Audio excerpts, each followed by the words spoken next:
Calc 3 and welcome back. In this video we're going to try and finish up section 12.2. So this is the second half of section 12.2 on vectors. And we're going to start off by talking about unit vectors. So a unit vector is any vector with a magnitude equal to 1. And there are a few extra important unit vectors which we call the standard unit vectors. Which are listed, give me 1 second, which are listed down here. So we denote them as the vectors I, j, and k, and you can see them in their component form as I have listed there. And if we wanted to graph the standard unit vectors plotted in space, then the blue vector that I have here is the standard unit vector I, the red vector is j, and the green vector is k. So the standard unit vectors are the unit vectors along the different axes of our coordinate frame. Now, let v equal v1, v2, v3 just be some arbitrary vector, and we're going to show that we can take our vector v and write it in terms of the standard unit vectors. So first notice that we can decompose our vector into the sum of 3 different vectors where we have zeros in 2 of the components for each of the vectors that we're breaking it down into. So we can break it into this v1, 0, 0 plus 0, v2, 0 plus 0, 0, v3, just using rules of vector addition that we talked about in the last video. And then from there, we can factor out a v1 and a v2 and a v3 respectively. Because remember that v1, v2, and v3 are just scalars themselves. So by the rules of scalar multiplication, we can pull them out of each of these vectors. And once we get to that point, notice that 1, 0, 0, 0, 1, 0, and 0, 0, 1 are just the standard unit vectors. And so we have come up with a way to write our vector v in terms of the standard unit vectors, because we've written it as v1 times I plus v2 times j plus v3 times k. And I believe the book also calls this component form for a vector. So we're going to use the term component form when we write a vector like this, and when we write a vector like this that we already talked about. So in conclusion, any vector can be written as a linear combination of the standard unit vectors.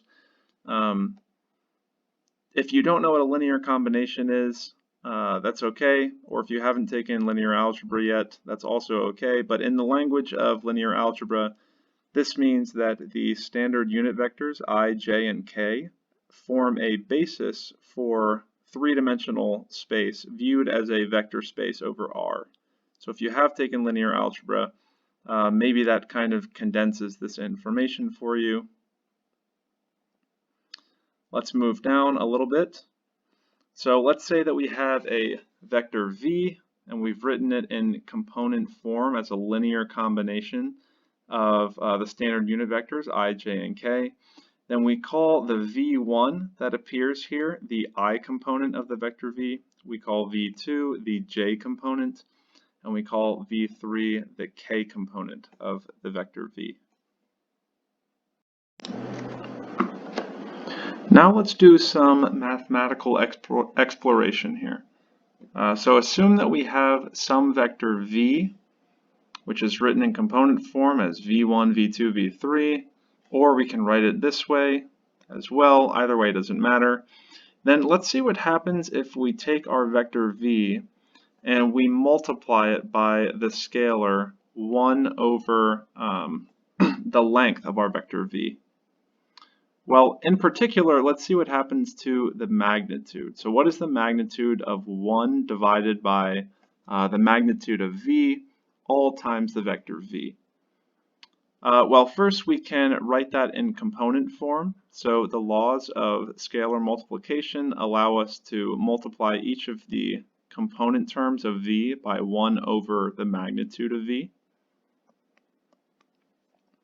And then we can use the formula that we have for the magnitude of a vector in component form. And we get the square root of v1 over v squared plus v2 over the magnitude of v squared plus v3 over the magnitude of v squared. And then we can do a little bit more algebra. This step here, we're just squaring the top and bottom of each of these fractions.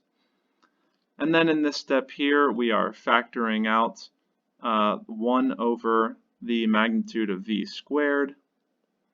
In this step here, we're splitting the square root. So we have the square root of 1 over the magnitude of v squared times the square root of v1 squared plus v2 squared plus v3 squared.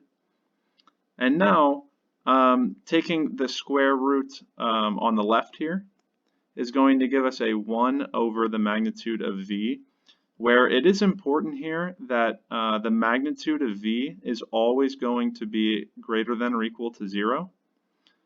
So we don't have to worry about absolute values when we take the square root of 1 over the magnitude of v squared. And then the square root of v1 squared plus v2 squared plus v3 squared, well, that is by definition the magnitude of our vector v.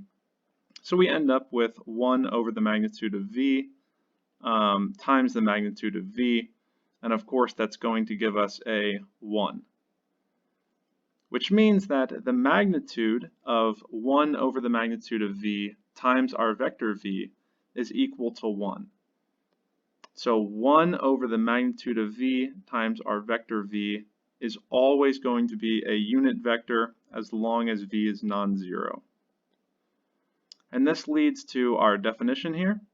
So if we have a vector v and the vector is a non-zero vector, then 1 over the magnitude of v times v is a unit vector in the direction of v. This is important, in the direction of v.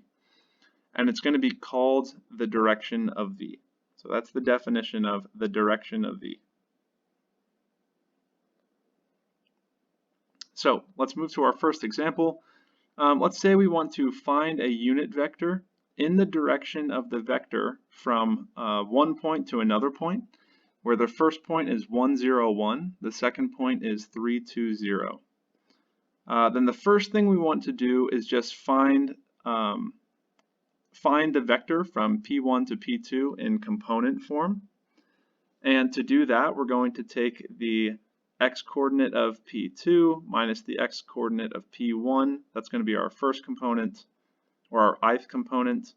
Then we're going to take the y component of P2 minus the y component of P1. That'll be our j component.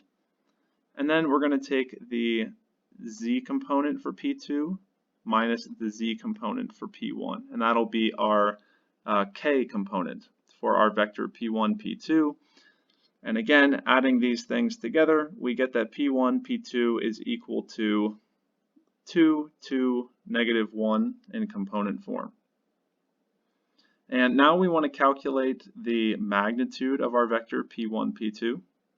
And to do so, we're going to take each of the components and square them, add them up, and then take the square root of that sum. And here we end up finding that the magnitude of P1, P2 is equal to 3. So now we have a vector that goes from P1 to P2, and we know the length of the vector. So to find a vector that goes in the same direction as P1, P2, but happens to be a unit vector, we're going to take our vector P1, P2 and divide it by the magnitude of P1, P2, which ends up just being 1/3 times the vector 2, 2 minus 1. And then using scalar multiplication here, we're going to factor that 1/3 through the different components of our vector, and we end up getting 2/3, 2/3, minus 1/3. So 2/3, 2/3, minus 1/3 is a unit vector in the direction of the vector from P1 to P2. So that'll be our solution there. Now, moving on to the second example, let's say that we have a vector 3i minus 4j. It's a velocity vector, and we want to express our vector v as a product of its speed and the direction of motion of the vector. Okay, so the speed of our vector is going to be the magnitude of the vector, so let's calculate that first. The magnitude of v is equal to the square root of 3 squared plus the square root of 3 squared plus minus 4 squared. That gives us the square root of 9 plus 16, the square root of 25, which is equal to 5. So the magnitude of our vector v is 5, meaning that the speed associated with our vector is 5. And then we can look at the direction of motion of v. So by definition, the direction of motion is going to be 1 over the magnitude of v times our vector v, which I have written right here. We already found the magnitude, which was 5. So this turns into 1/5 times 3i minus 4j. We can factor that 1/5 through to get 3/5 I minus 4/5 j. And that'll be the direction of motion. And now at the bottom, we can write v is equal to the magnitude of v times v over the magnitude of v, because these magnitudes here are just going to cancel with one another. And that allows us to write that v is equal to 5 times 3/5 I minus 4/5 j, where 5 is the magnitude of v, and 3/5 I minus 4/5 j is the direction of motion of v. And here's a nice little remark after this example here. So we can actually write any non-zero vector as the product of its length and direction just by writing that a vector v is going to be equal to its magnitude times itself over its magnitude.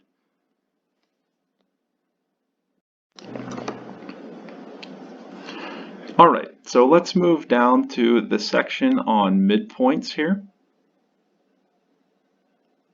So the midpoint of the line segment joining one point x1, y1, z1 and another point x2, y2, z2 is the point x1 plus x2 over 2, y1 plus y2 over 2, z1 plus z2 over 2.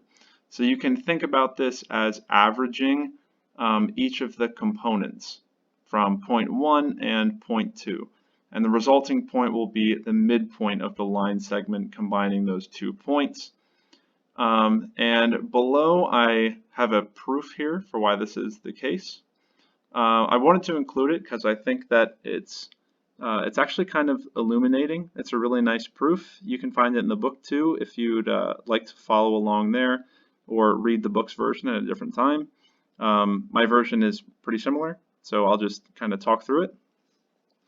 So let's just pick any 2 arbitrary points, P1 and P2, and put them somewhere in space. And we are going to denote the origin with the letter O. So the origin, here's just a diagram of what's going on here. So we have our origin, we have our point 1, we have our point 2, and then we can draw vectors from the origin to point 1 and the origin to point 2. And the midpoint we're going to denote by M, and it's going to lie right in the middle of that line segment in yellow that's connecting P1 and P2. And we can also draw a vector from the origin to our point M. And now we're going to reference this picture when we make some of these equations below. So the vector from the origin to M is going to be equal to the vector from the origin to P1. So remember that geometrically, when we are adding vectors, we are adding them tip to tail. So the vector from the origin to P1 is the blue vector that I have drawn over here. And then the vector from P1 to P2, I don't actually have drawn, but it's looking like this.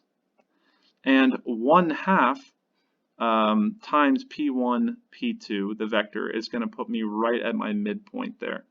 And because when I'm adding vectors, I add tip to tail, that means that now when I take my vector from the origin to P1 and add it with 1/2 times the vector from P1 to P2, I should get the vector from the origin to M, this red vector in the middle. So that's where the first equation comes from. And now we have to note that the vector from P1 to P2 that I have drawn in black in the diagram now is equal to the vector from the origin to P2 minus the vector from the origin to P1. And I don't feel like explaining geometrically why that's the case right now. I think that it's tough to do without waving my hands around and pointing at things. But pause the video here and just prove to yourself or ask yourself, why is it the case that the vector from P1 to P2 is equal to the vector from the origin to P2 minus the vector from the origin to P1, and then resume the video when you're done.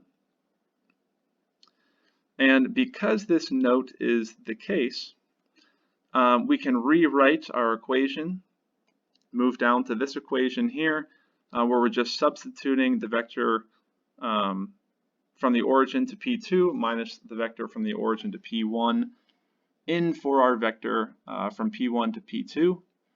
Then we can do some algebra, distribute the 1/2 through there, combine some like terms, and then pull the 1/2 back out. And now we can write the vector from the origin to P1 and the vector from the origin to P2 in their component forms and add them together. And that'll give us this expression here.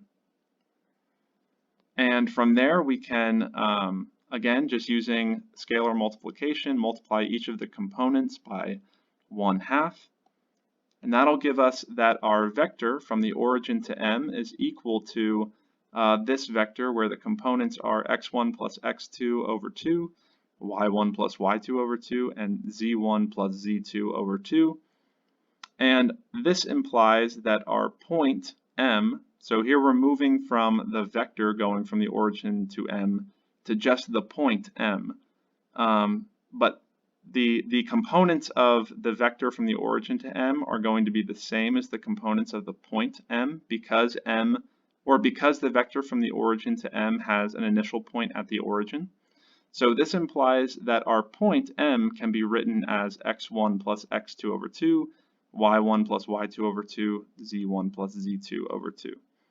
So that is a proof of our midpoint formula that is given up here. And now we can move to the last subsection for section 12.2. So after this, you can say goodbye to section 12.2.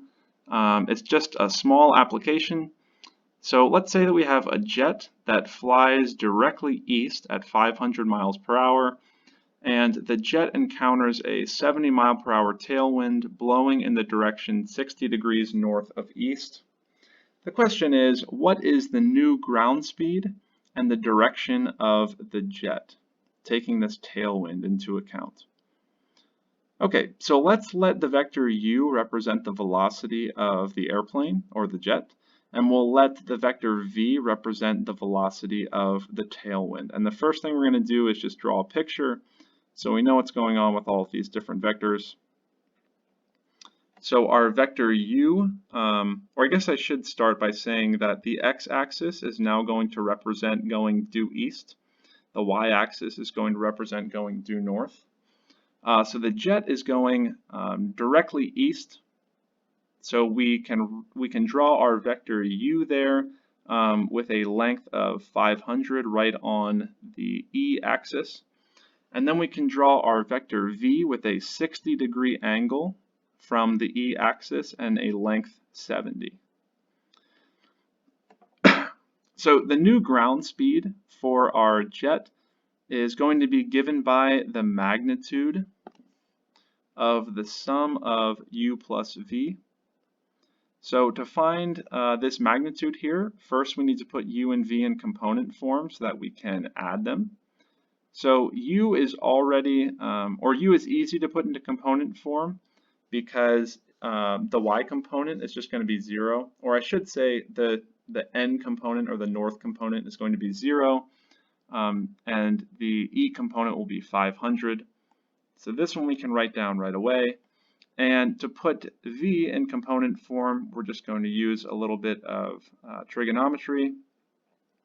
So we find that the x component is 70 times the cosine of 60 degrees, because we can draw a little triangle up in our picture here.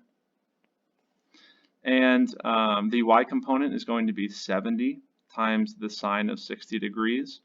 And then the sine of 60 degrees is equal to the square root of 3 over 2. The cosine of 60 degrees is equal to 1/2. And multiplying some things out, this gives us that our vector v in component form is 35 the square root of 3, or times the square root of 3. And now we can add our two vectors together. So our vector u plus v is going to equal 535, or the I component will be 535, the j component will be 35 times the square root of 3. And to find the magnitude of this vector, we're going to square the I component and add it to the square of the j component, and then take the square root. And doing this gives us the value approximately 538.4. And in terms of the problem, we really can put a unit right there then. So this is 538.4 miles per hour.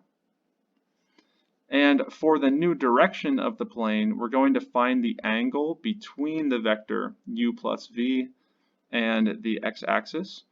So here's another picture where I have just drawn u plus v in red.